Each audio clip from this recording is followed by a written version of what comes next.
Rob Dawson here. I got Jeff Goodman with me. Hell no. John Fink. Are we still live? Field of 68 till I die.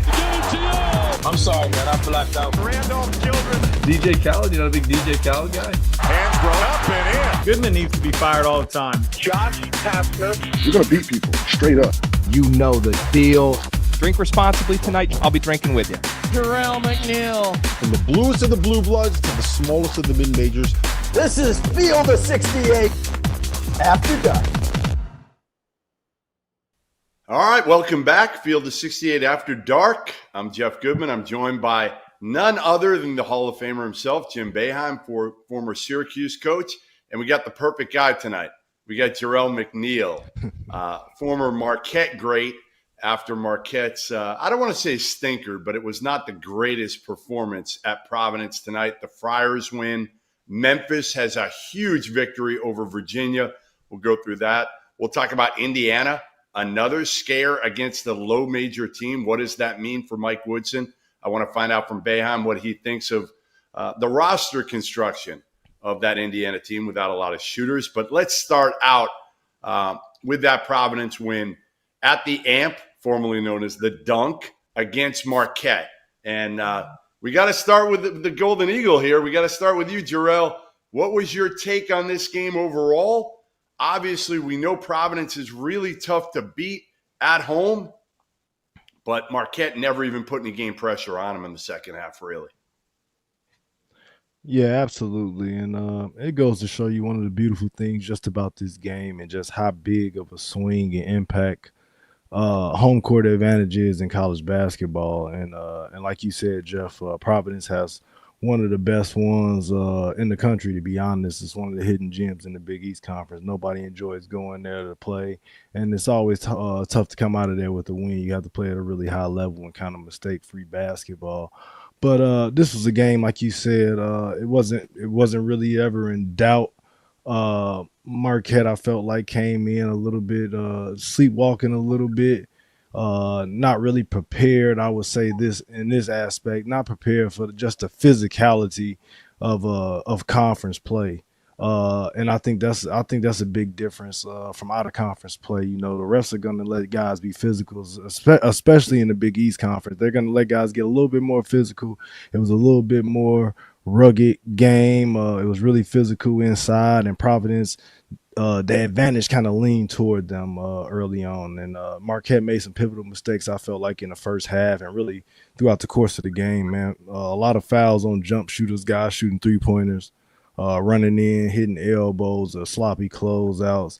And to be honest with you, it was never out of reach, but, until they got down the stretch there in the second half and they just weren't able to put together enough stops and runs to make a real comeback there at the end. But, Marquette is going to be a team this year, and I hope this, if nothing else, is going to just kind of be another wake-up call. I thought it was going to be the last game that they lost on the road versus Wisconsin, but at the same time, that's a rivalry game, so you kind of never know what you get in that situation. But this is going to be night in, night out for Marquette this year.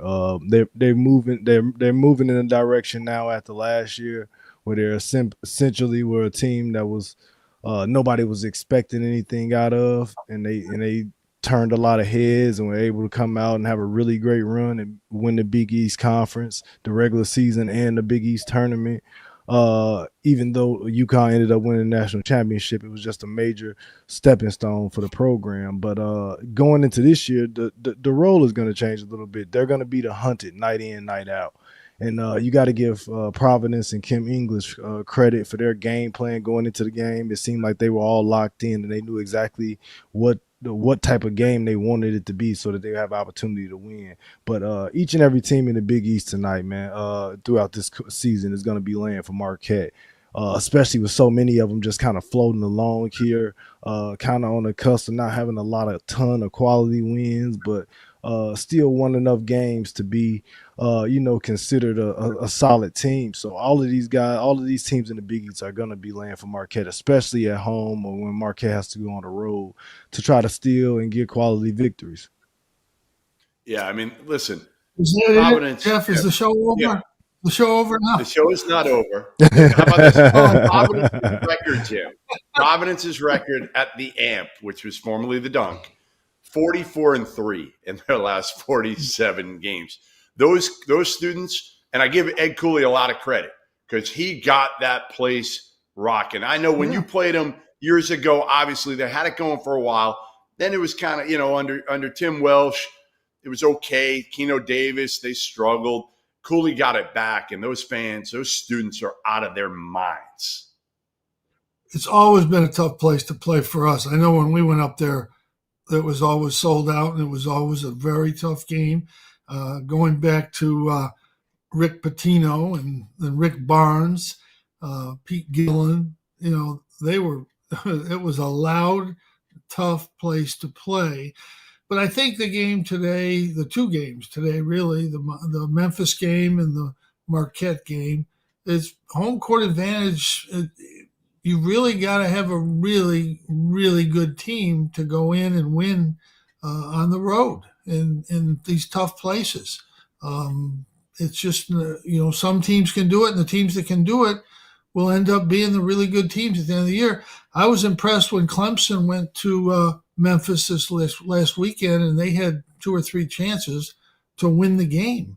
So I think Memphis is really good, and I think that Clemson showed that they're really good, and Virginia showed that they can struggle when they can't get to the basket. They can't get shot. Their offenses, they struggled against Northeastern the other day, really struggled the whole game. So their offense, their defense is always going to be good, but their offense certainly has struggled. And I thought Providence not only was at the home court, but they made a lot of shots when it was fairly close. They just started making shots, and Marquette missed a few. That's all it takes on the road. 3 or 4 threes go in, and you miss 3 or 4, and all of a sudden you're down 16 points. And that's pretty much what happened in the game. So here's my take part on Tyler Kolek had 9 rebounds today. And you love to see that out of a smaller point guard like that because, again, this is a kid coming home. Providence didn't recruit him. URI didn't recruit him. And he's a Rhode Island kid. They both passed on him out of high school. So he had 9 rebounds tonight. I think he's the best point guard in the country.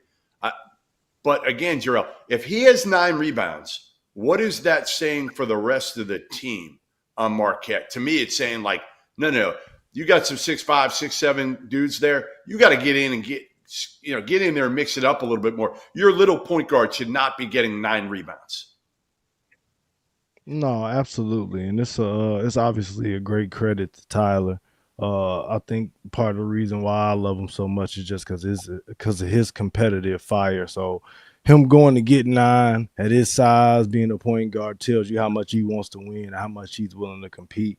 But like you said, Jeff, some of these other guys have kind of got to come along and join the party. And like I was saying, it can't just be Oso. Oso, to be honest with you, isn't just going to win the size matchup night in, night out. There are a lot more guys that are going to have him, especially on the weight side of things. He's tall, but he's not the biggest guy physically. So, he's down there. He's going to do his part. He's going to battle. He's trying to scrape out 6 to 8 rebounds a game. But Kolek is our second leading rebounder, if I'm not mistaken. And, I think the biggest thing with that, and like I said, just not to be critical, but, we all expecting, at least all the Marquette fans were expecting this to be a major season for David Joplin.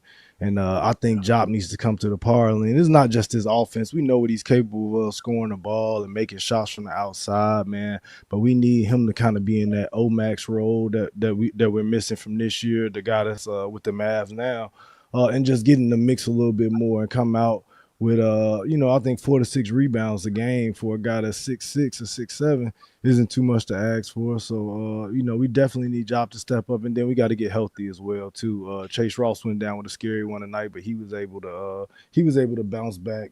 And then we got to get Stevie Mitchell back in that lineup as well too, who's been out the last couple games with a hamstring injury. All right, Jim. So right now, I think UConn and Marquette are like the co-favorites coming into the night tonight. They were both basically even in terms of the Vegas line. Okay, who are you taking now? I mean, again, I think Marquette's got the best point guard in the country, and I love Cam Jones, one of the best shooters, scorers, does it quietly, but man, you kind of know what you're going to get from him most nights.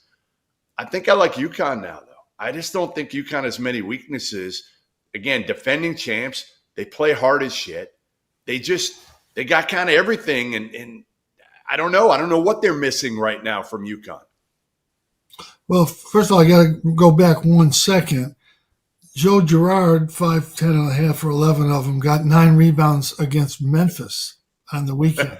So it must be a point guard thing. All of a sudden that they're getting a lot of rebounds. But I thought Connecticut was better way before this. I thought even at the Kansas game, which, Kansas had to make 4 threes in a row at the end of the game to win.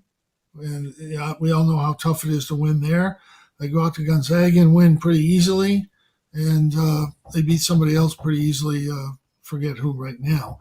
But I think Connecticut's maybe the best team in the country. I mean, really. I mean, I think you can easily make the case for them, and they still haven't got Castle back at, full strength. I mean, he's coming back, but they got the guy in the middle, and he's pretty darn good.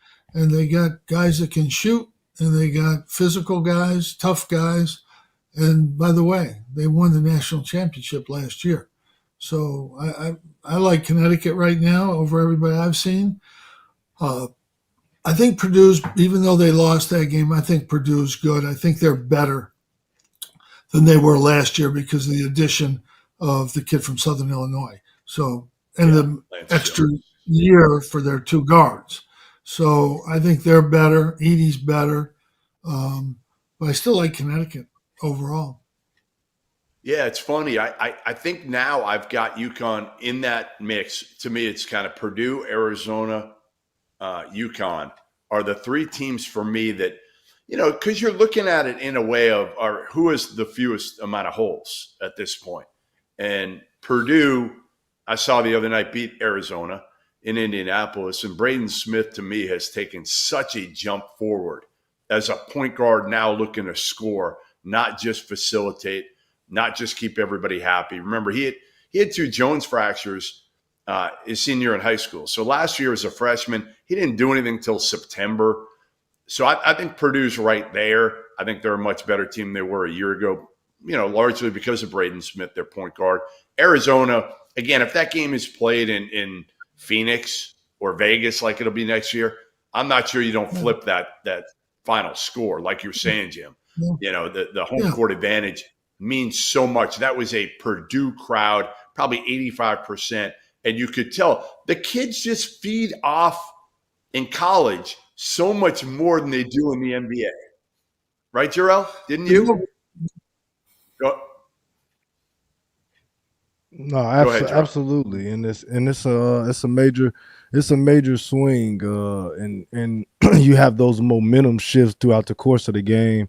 Whether it be big shots, big defensive possessions, a block, a dunk, whatever it is, where it feels like, obviously it's only a 2-point play or a 3-point play, but it feels like more than that constantly. And, that pressure for opposing teams on the road, you can feel that as well, too, because, it feels the same way for the opposition on the other side, man. But just those swings in the college basketball in general is one of the beautiful things about it. You get a team to come in and play a tough game in a hostile environment on the road with a good crowd, with a decent team. You'll have a shot to win, especially if you're able to keep the game close down the stretch in the second half. Jim? Yeah, I mean, you look around the country now and you see, we've talked about this. There's some crazy scores.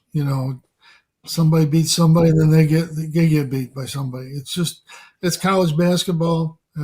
It's part of it's the youth transfer portal, but you just see so many discrepancies in games, and you just wonder, how does this happen? How does Georgia Tech beat Duke, Mississippi State, and transfer portal? They got transfer guys, a couple of veterans, and but you can give 10 or 15 examples of teams that have really helped themselves through the transfer portal. They're one of them.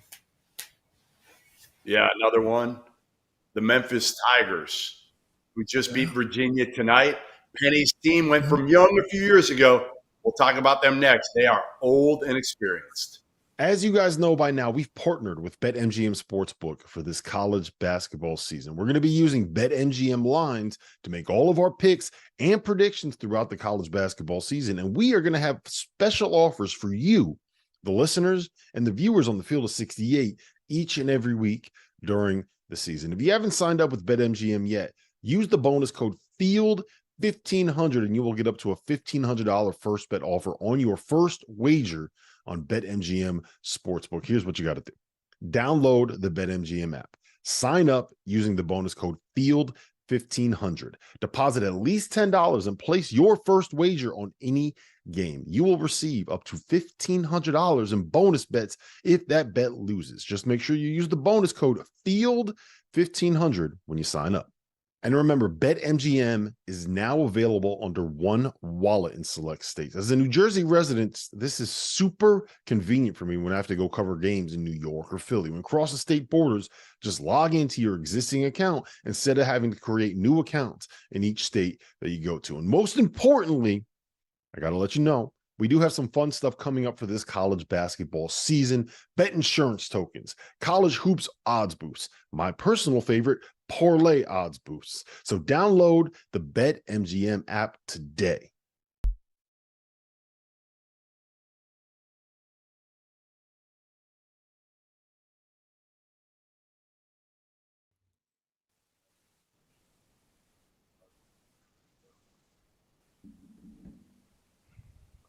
All right, welcome back. Field of 68 After Dark. I'm Jeff Goodman here with the Hall of Famer, Jim Boeheim, former Marquette star guard Jerel McNeal.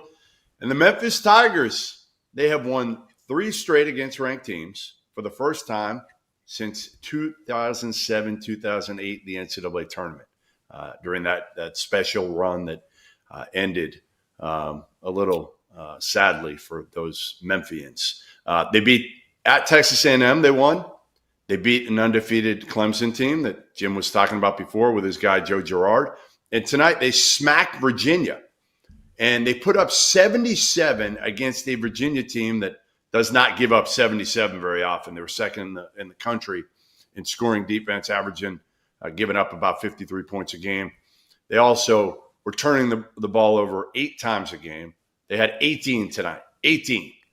David Jones, the former DePaul, former St. John's. It's hard to keep track of all those Memphis players because they're all in their third school at Memphis.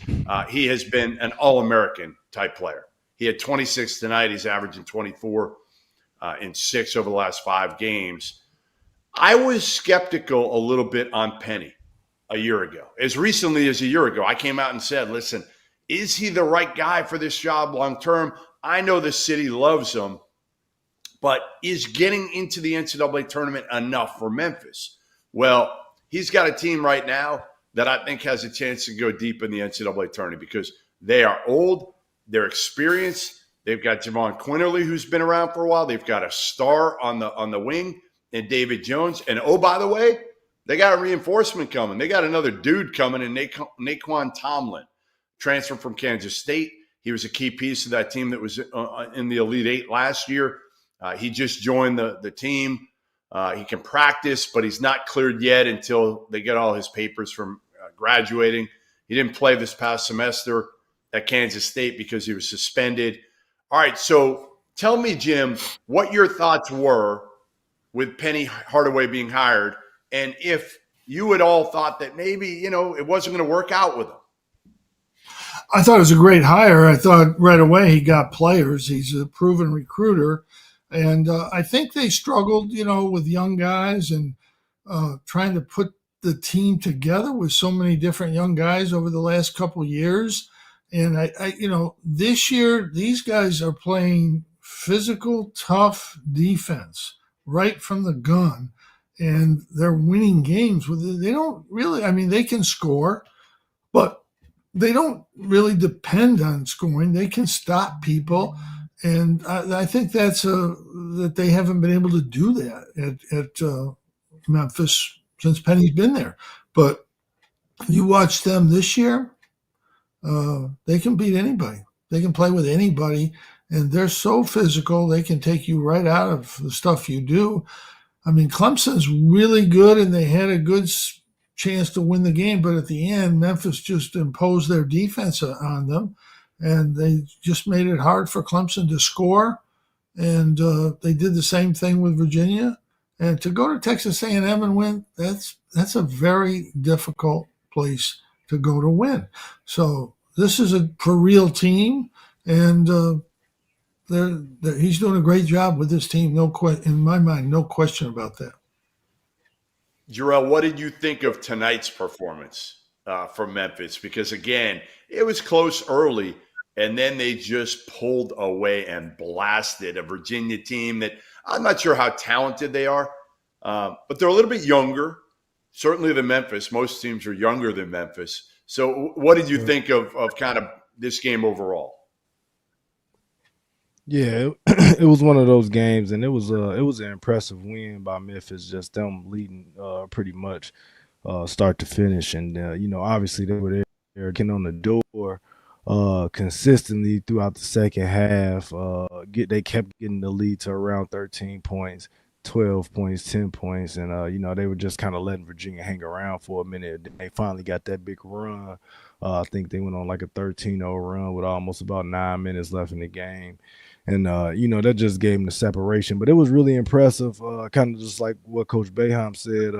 They're able to get stops on the defensive end. They're not going to necessarily blow teams away with their offense.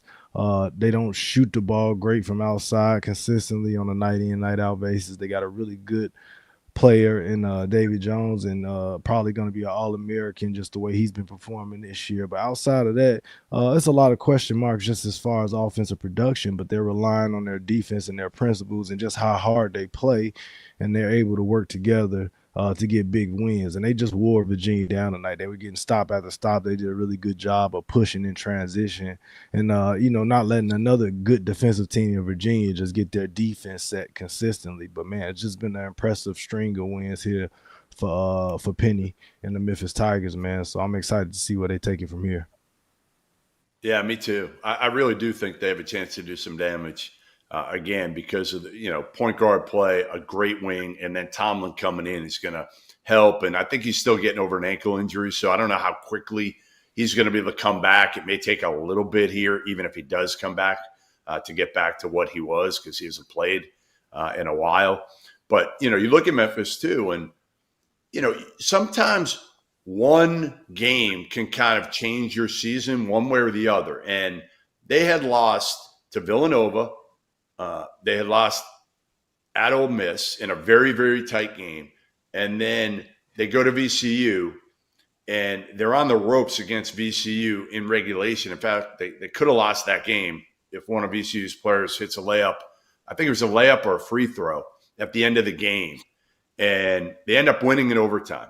And then after that, again, these 3 wins. And you wonder, like, the psyche of these kids – how it could have changed if you lose that game at VCU, Jim, and that's losing 3 straight games. You know how fragile this thing is. You never know. You can't really tell with teams, and but the way Memphis is playing, these are not surprising wins to me. I thought even the Clemson game, even though it was very close, I thought they really had control of the game. Hall was a little bit of a problem, as he will be for everybody in the low post. But once they kind of kept it out of his hands, they looked like the better team. And obviously tonight they look like the better team. And I just think they're going to get better. I just think they play so hard, and they've got a couple guys that can score, but they defend you.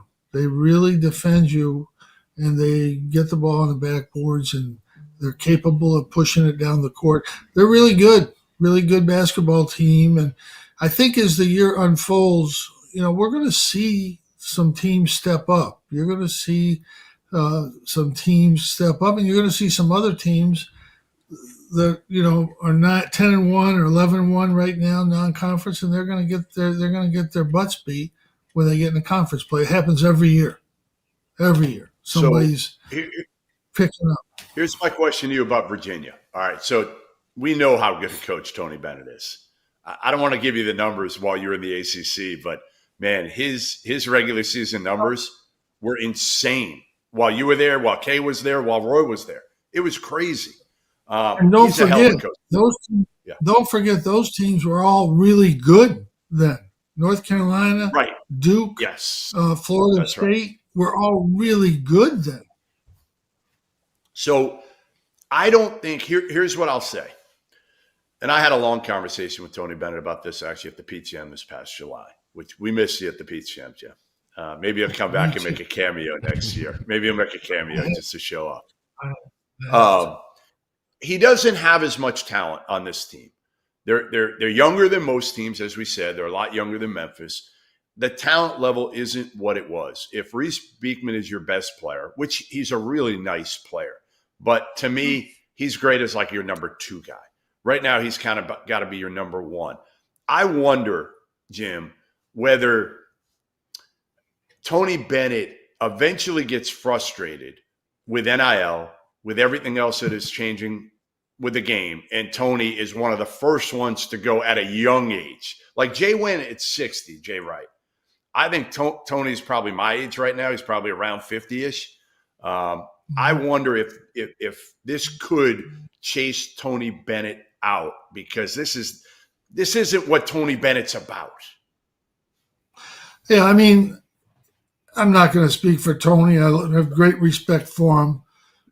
He's the best defensive coach in the country, I think, year in and year out, consistently. I don't think his talent level's anywhere near this year what it's been. And I think Beekman's a very good player, but there's a pretty big drop-off. Don't forget, they lost, 3 or 4 seniors from last year's team at the forward spot, point guard. They lost the big center who decided to leave. No, their talent level's not the same. As far as Tony, the NIL is a problem for him. He's not, I don't think he's on board with any part of that. But, that's college athletics right now. You got to get on board with it. Jim, a lot of coaches, you could speak to this without saying names specifically. I tell people this all the time. Coaches can't come out you can now, but coaches can't come out publicly while they're coaching and say that they're against NIL because they're not going to get players. So everybody's got to be pro NIL when you're a head coach, or else you're not going to get any recruits, right?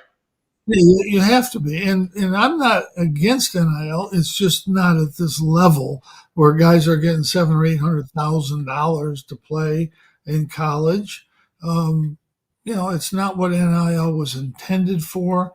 And there's been no guardrails put on, and I don't think they can be put on by Congress or anybody else. There's just no stopping this. And when boosters are involved, they want to win. And some boosters have $200, $300 million. A couple, $3, $4, $5 million is nothing to them. So this is only going to keep going. And football teams are getting $10 or $15 million for a team for a year, and basketball is $3, $4, and $5 million. That's where it is. And if you want to compete, that's where you have to go. You can still have a decent team without huge NIL money, but it's not easy. It's not going to be easy for sure. Hey Jim, can I ask you one question? All right, so I think the best hire, there were some great hires this past offseason. All right, great hires. Cooley, Pitino, all these guys. I think the best hire might have been Slick Rick Stansberry by Penny Hardaway. The most feared recruiter in the industry was hired by Penny, and it's paid off quickly. Well, first of all, they're playing great basketball. They're winning on the court. I haven't followed recruiting this year that much. I don't think their guys are that highly profile guys, really. No, but he got David Jones. He helped get Quinterly. He's got Tomlin. Rick didn't want David Jones. It's not like people wanted David Jones. Quinterly, I don't know. I don't know how many. And they're good, but I just think they're coaching them. That's what I think. All right, they're coaching. We'll come back. Listen, we'll come back after. We're going to talk the Indiana Hoosiers, Jim. They're struggling. As you guys know by now, we've partnered with BetMGM Sportsbook for this college basketball season. We're going to be using BetMGM lines to make all of our picks and predictions throughout the college basketball season. And we are going to have special offers for you, the listeners and the viewers on the Field of 68 each and every week during the season. If you haven't signed up with BetMGM yet, use the bonus code FIELD1500 and you will get up to a $1,500 first bet offer on your first wager on BetMGM Sportsbook. Here's what you got to do. Download the BetMGM app. Sign up using the bonus code FIELD1500. Deposit at least $10 and place your first wager on any game. You will receive up to $1,500 in bonus bets if that bet loses. Just make sure you use the bonus code FIELD1500 when you sign up. And remember, BetMGM is now available under one wallet in select states. As a New Jersey resident, this is super convenient for me when I have to go cover games in New York or Philly. When crossing state borders, just log into your existing account instead of having to create new accounts in each state that you go to. And most importantly, I got to let you know, we do have some fun stuff coming up for this college basketball season. Bet insurance tokens, college hoops odds boosts, my personal favorite, parlay odds boosts. So download the BetMGM app today.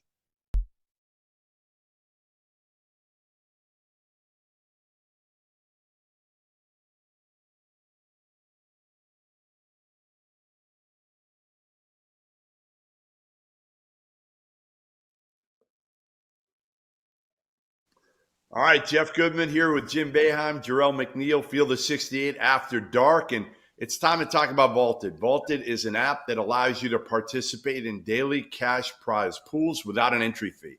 It's the place to store your own bold predictions forever. And by using the Vaulted Challenge feature, you can prove you're smarter than your friends. So go download the Vaulted app and give it a try for free. Vaulted is spelled VLTED, and it is the app to challenge your friends, store your predictions, and join daily cash prize pools without any entry fee. Download Vaulted today. My Vaulted challenge is going to be for the Indiana men's basketball team, whether or not they can make more than 5 threes in any game the rest of the season. Tonight they made 3. They were 3 for 16. They are one of the worst teams. There you have it. BYU is the best team in the country. They make 12.5 threes a game. Indiana makes 3.6. They are 349th out of 351 teams. If you want to know, IUPUI ranks dead last at 3.3 per game. They have struggled against Florida Gulf Coast at home, Army at home, Wright State at home, Harvard at home. I was at that Army game, by the way. Morehead State. In case you didn't know, Jim, my daughter goes to Indiana, so I give about $50,000 a year to the Indiana University fund there. So I'm out. I was at the Kansas game the other night. They looked great. They looked terrific. They didn't make or take a lot of threes, but they looked terrific and almost beat Kansas, Jerel. And then they go out and they lay this stinker. They win, which is great. They've won all these games against low majors. So I guess that's the saving grace for Mike Woodson and Hoosiers fans. But how worried are you when a team keeps winning these games and playing with fire? How worried are you? Yeah, I mean, I'm pretty worried, and I think it's been the same thing with Indiana all year. They struggled to make shots from the outside. They don't have a ton of guys on their roster who you're gonna be chasing out to the 3-point line and not sagging in and playing off in the half court offense. So it's gonna kind of take a shot and ruin your spacing and your ability for some of your better drivers to get downhill and try to get into the lane and get easy opportunities or even draw fouls and get to the free throw line more. So I'm definitely worried about it. But at the end of the day, they won. They somehow escaped and won another game they were supposed to win. I'm definitely hoping, though, for their sake that they'll look a lot closer to how they looked in that game against Kansas at home. Once Big Ten play kind of resumes here as well, too. So, I mean, I think they're bad. How bad is the question? I guess it'll be at least offensively, but, we'll see here shortly. Hey, Jim, I got a stat for you. You ready? They're number 3 on KenPom in luck. Now, first of all, how do you measure that? I want to know, what do you know about Ken Palm? Have you ever met Ken Pomeroy, and have you ever been on Ken Palm's website? I've never met him. I don't believe in most of the stuff he does. Some of it is good, but most of it you can know without going on the website to look, because you don't need to look to see that Indiana's not a good shooting team. You don't need to go on any website to see that. You just watch them play and you see them. But Indiana's to win the games they've won is pretty good the way they've shot the ball, and they're not going to be able to keep winning games as they move forward. But then they have the game with Kansas they easily could have won, and Kansas is as good as anybody they're going to play for the rest of the year, probably. So it's hard to kind of figure. You can't, when a team wins a close game against a team they're supposed to beat by a lot, you just can't say, well, they're terrible. They won the game. That's what they did. But they're going to have to shoot better. There's no question about that. I mean, that's the biggest thing. And Woodson recently, I'm going to give you a quote, because people have been harping on it and asking about it all the time, right? And he said, guys, I'm going to say this for the last time. We take enough threes. We just have to make what we take. And I understand what he's saying, Jerel. I get what he's saying. It's like, listen, we're not built to take a ton of threes. Morehead State tonight was 10 of 34. And most of these teams that come in are just thinking, hey, listen, if we can make 10 and shoot 30%, we're going to have a chance to beat Indiana. But, for me, it's more about the roster construction. And when you're putting together a team right now in 2023, and you coach in the state of Indiana also, by the way, I would say you're going to want to have multiple shooters, multiple guys. And I wouldn't put it together with a team full of 4s and 5s, which is what I think their strength is right now, with Khalil Ware, with Malik Renew, with Mackenzie Mbako.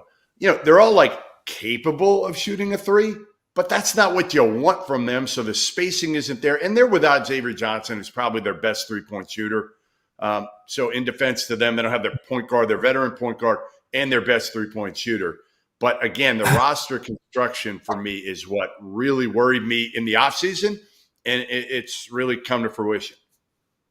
Is Xavier Johnson 30? Is he 30 years old? I remember him playing against me when I had lots of time left to go in my career. And he really wasn't a good shooter. Hey, and he wasn't a good shooter then. He wasn't a good shooter then either. So I don't know. Maybe he has a hitch in his shot, but it actually goes in. Got kind of. You can win without shooting threes, but you really, if you're not making them, you don't want to take them. Right. Just try to get something else. Try to get to the basket. If you know you're going to make 4 out of 16 threes, then just don't take them. Don't take any, and try to get to the basket. Get fouled.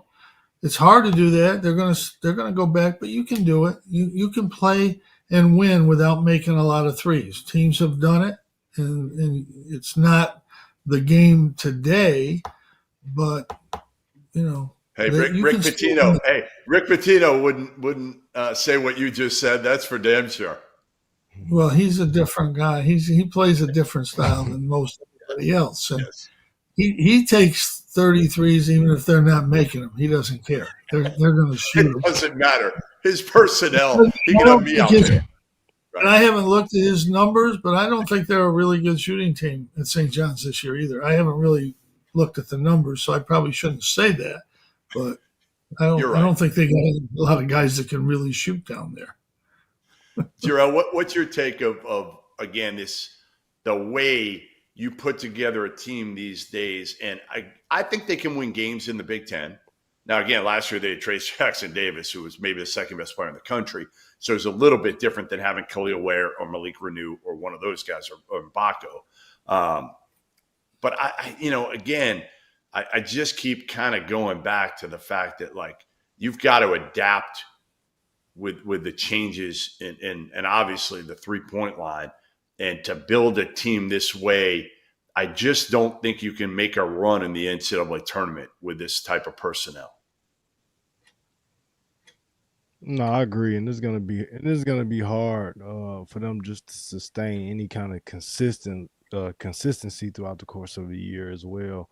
Trying to win like that, and just like you alluded to, though, Jeff, the game has changed a lot, and it's kind of, obviously it's one game, it's the same game, but just kind of trends and the way that people want to play and the precedent is be putting on certain things, it fluctuates from time to time, and it usually ends up coming back around in a circle. But right now, it's a shooter's game. It's almost like if you're a guy that can stand still in the corner and make that shot at 50 or 60% rate when you're wide open, you can play regardless of what else you can do. And it wasn't necessarily always like that, because if you aren't able to do other things on the defensive end, a lot of coaches wouldn't be able to play you or feel like they could trust you out there on the floor. But it's going to be hard to sustain this now in this current climate. But I think the two big things, kind of like what Coach Boeheim said, can you win this way? Absolutely. It's still possible, but I think the two big things for those guys, if you're going to have all those guys out there, those big fours who can make a shot every blue moon, but that's kind of not their forte, I think, one, you got to get to the free throw line a lot more. And number two, they got to find a way to go just get some extra possessions off the offensive glass. They got to use their size and their athleticism to generate some extra possessions, get some tip-ins, some putbacks, or some more free throws or foul shots off second chances to try to generate enough points to win games. They ran against Kansas. They ran, Jim. That's what the other thing, you ahead. have to understand when you roster construct. I mean, we recruited guys here that were pretty good shooters, and they just have not shot well in some games, and in other games they do. So there's inconsistencies there, but irregardless, it's easier if you can make 9-10 threes, but if you don't, you can still win games. You absolutely can still win games. You just have to, like Jerel said, you have to get to the foul line, you have to get some extra possessions. You got a couple big guys, get on the boards. It's harder, but teams that are really good shooting teams that don't do a lot of other things, they get in the tournament sometimes and they don't make some threes and they lose. They go home. Yeah, I think Kansas is one of those that I kind of worry about, right? Not a great shooting team this year. Listen, there's no better coach in the country than Bill Self, right? We know that. But if you have to, it's hard sometimes to have to fight to get a basket, and they don't have shooters. Your best shooter is Hunter Dickinson, and they don't have guys that can really go manufacture something either, that are going to be able to put it on the floor. Their point guard, DeJuan Harris, is awesome, but that's not his game either. So I just feel like the two things you can never have enough of right now are shooters and point guards. Like, I just think you need 3 point guards in case somebody gets hurt. And to me, you can never have enough shooters right now. And that's to me, the worry, with putting together a team like that with too many 4s and 5s. And again, maybe when Xavier Johnson gets back, it'll give them a little bit of jolt, because they're going right now with Gabe Cupps, who's a small freshman point guard. And he plays his butt off, and he's a coach's kid who knows how to play. He played with Reed Shepherd on the AAU circuit. He was fun to watch, but you have to surround him with shooters. Like, that's the key with a kid like that. Like, he could be really good if you have 4 shooters around him, but not if you have no shooters around him, which is kind of what you have right now, Jeff. Well, if you look at the country, there's, to win tournament games, you need a point guard. You need some guys that can shoot. You need somebody that can play in the middle, even if people think centers are not valuable. They're still valuable, and you need balance. And you look around the country, there's a lot of teams that fit into that category. Clemson, Duke, North Carolina could get there in our league. In Arizona can get there. Obviously, Kansas. Michigan State will get back. Obviously, we know Purdue is there. There's Kentucky's good. Look, you can just keep naming names. Auburn's good. Mississippi's undefeated. There's a lot of teams out there. I still like Connecticut best in my mind until something changes. I like their team, their toughness, their veterans, And the big guy he's a problem down there. He's only going to get better. Remember, he only played about 10 minutes a game last year. So he's a difference maker. He really is. And Donovan Clingan still isn't 100% right now. I mean, he's coming back from the preseason foot injury. Then the other foot has bothered him a little bit early this season. So we haven't seen yet the best for Donovan Clingan and the UConn Huskies. Next up, we're going to go rapid fire at Jim Boeheim. I'm going to ask him who the best coach he ever coached against was. Next, Field of 68 After Dark. As you guys know by now, we've partnered with BetMGM Sportsbook for this college basketball season. We're going to be using BetMGM lines to make all of our picks and predictions throughout the college basketball season. And we are going to have special offers for you, the listeners and the viewers on the Field of 68 each and every week during the season. If you haven't signed up with BetMGM yet, use the bonus code FIELD1500 and you will get up to a $1,500 first bet offer on your first wager on BetMGM Sportsbook. Here's what you got to do. Download the BetMGM app. Sign up using the bonus code FIELD1500. Deposit at least $10 and place your first wager on any game. You will receive up to $1,500 in bonus bets if that bet loses. Just make sure you use the bonus code FIELD1500 when you sign up.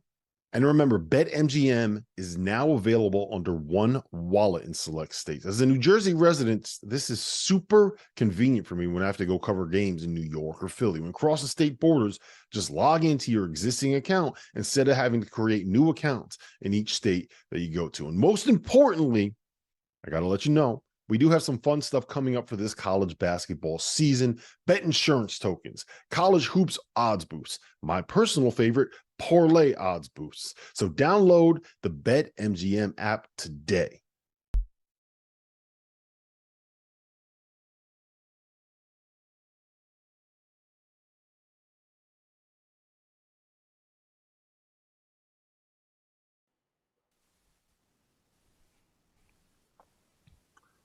All right, Jeff Goodman here, Jim Boeheim, Jerel McNeal, Field of 68 After Dark. And this is my favorite segment when you're on, Jim. I'm not going to lie. When we just hit you, it's like we pepper you. It's almost like we get the fungo out and we just start peppering ground balls at you.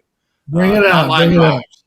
I don't want to hit line drives at you. I don't want to hurt you. But we're going to start. Who is the best coach you ever coached against in your career? Well, I'll answer that this way.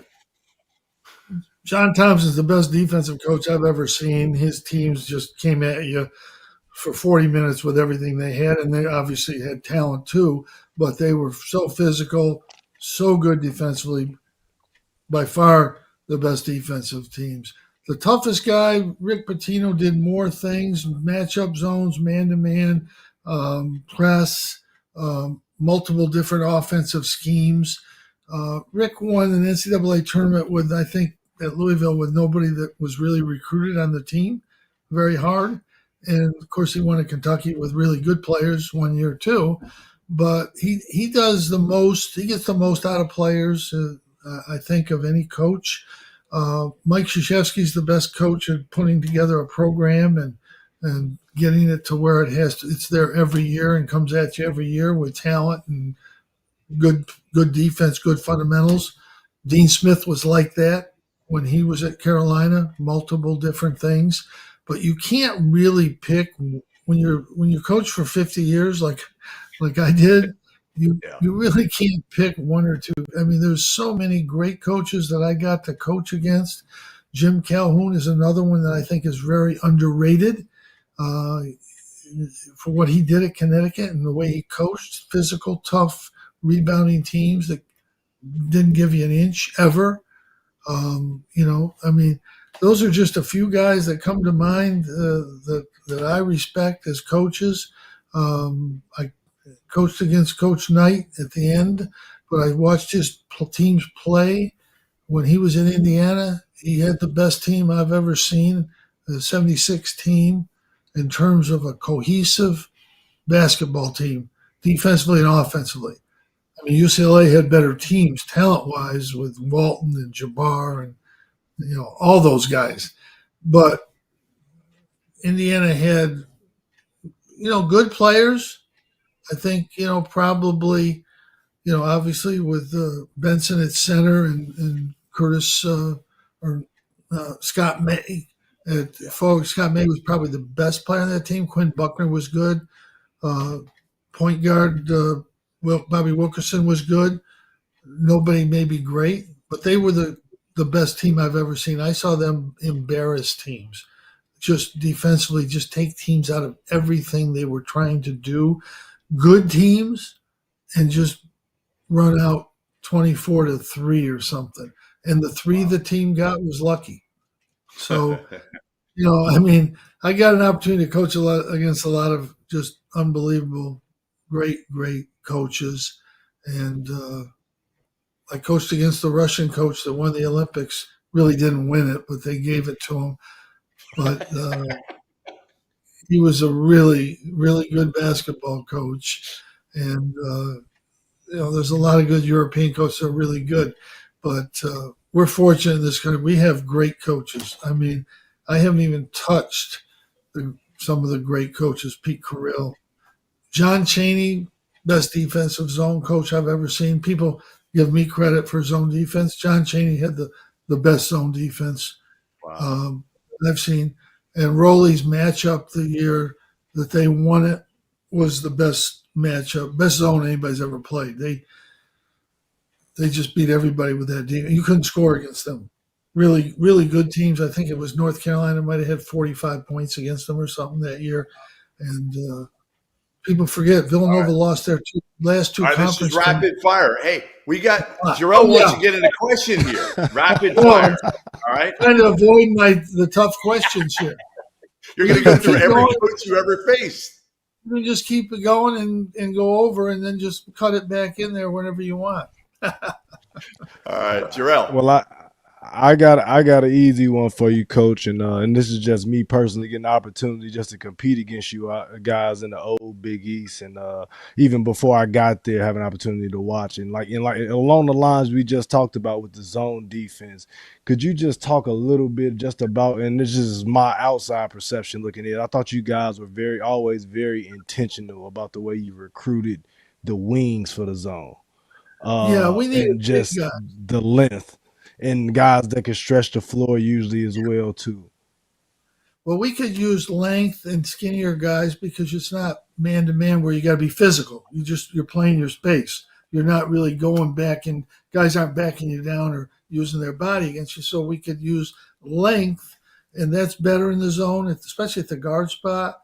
We had Michael Carter Williams one year, 6'6", and Brandon Trish 6'4", and big wing guys. I mean, that's. And we worked at the zone. We made it our defense. When we were 50-50, our zone was okay and our man-to-man was okay. But when we went all zone, our zone got better and was really good, especially good in the tournament because you remember you play Thursday and then you got to play Saturday. So if you play us on Saturday, you got to practice one day against our zone. That's not that easy to prepare against in one day. So I felt it always gave us an advantage in tournament play, either preseason tournaments or the NCAA tournament. I thought in when nobody else is playing zone, that gives you a little edge too. But zones are good when you work on them, and we did recruit specifically to get certain types of players. And but Jerry McNamara was a small guard, and we won the national championship with him. So you can play any defense with any size if you figure out how to do it. All right. Jerel and I talked earlier, and I always said, I don't want to tell you this, but I will. The toughest kid I ever saw play in AAU was Paul Harris, the toughest dude I ever saw. Yeah. Who was the toughest player? And he played for you, obviously, at Syracuse. Yeah. Unfortunately for Paul, if the rule hadn't been in place that you had to go to college, he might have been able to be a first-round pick out of high school. He was that dominant coming out. Maybe not, but certainly he was tough as hell. He was so tough. Who was the toughest guy you ever coached? The toughest guy you ever coached? Paul's not in the top 10 because Paul was the strongest looking, and looked the toughest, but he wasn't tough. He didn't like contact, and he wanted to shoot threes. And it's funny because, I was always on him, and he finally came back a couple years ago and walked into my office and says, Coach, you were right. I shouldn't have been taking those threes. But he was a different kind of player. Toughest guy I ever coached was Sherman Douglas. Was right there. He would street fight you any day of the week and any time, any place, and it didn't matter how big you were. He's probably the toughest all-around player I had. And then the next, probably Derek Coleman. I think everybody that played against Derek Coleman, college or pro, was a little bit afraid of him. He was scary. He was a scary. I heard a couple. I'm not going to mention their names, but a couple really good NBA power forwards who did not want to play against Derek Coleman. What else you got, Jerel? You got one more? Yeah, my last one would be I would ask Coach, which conference have you enjoyed coaching in? Just with the back end of your career, given the opportunity to go against some absolute legends in the ACC, but also just the historic line and all those years in the Big East, the original Big East, the reconstructed Big East. So I would just ask him which one he enjoyed more. Well, we were Big East team. That's what we were born with. That's where we grew up. And we had a run of 10 to 15 years in the Big East where we were the best conference, hands down. And it's just what I knew. The ACC is completely different. We had to go because of football. And it's a great conference. And, we struggled at times, but we did well in the tournament most of the years that we were in the in the ACC. But I'm a Big East guy. I mean, that's where I grew up.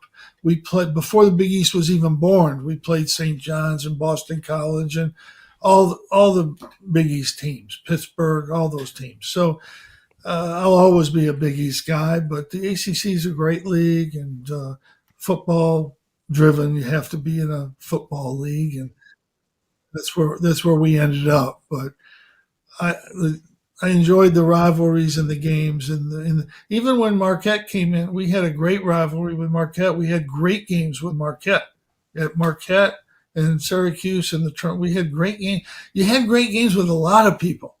It wasn't just one. It was Connecticut or it was Georgetown or St. John, and that was just the league. And when it was 9 teams, you had rivalries with all those teams. Once it expanded and once all those things, it probably lost a little bit of that. At the end, the Big East was all over the country. It was in Ohio and Wisconsin, Florida. Well, listen, we appreciate having you, Jim. Always, you got an open invite. Always after dark. Jerel McNeal, I'm Jeff Goodman. Make sure you stick around. Last Call on Stadium is next. Thanks for joining us.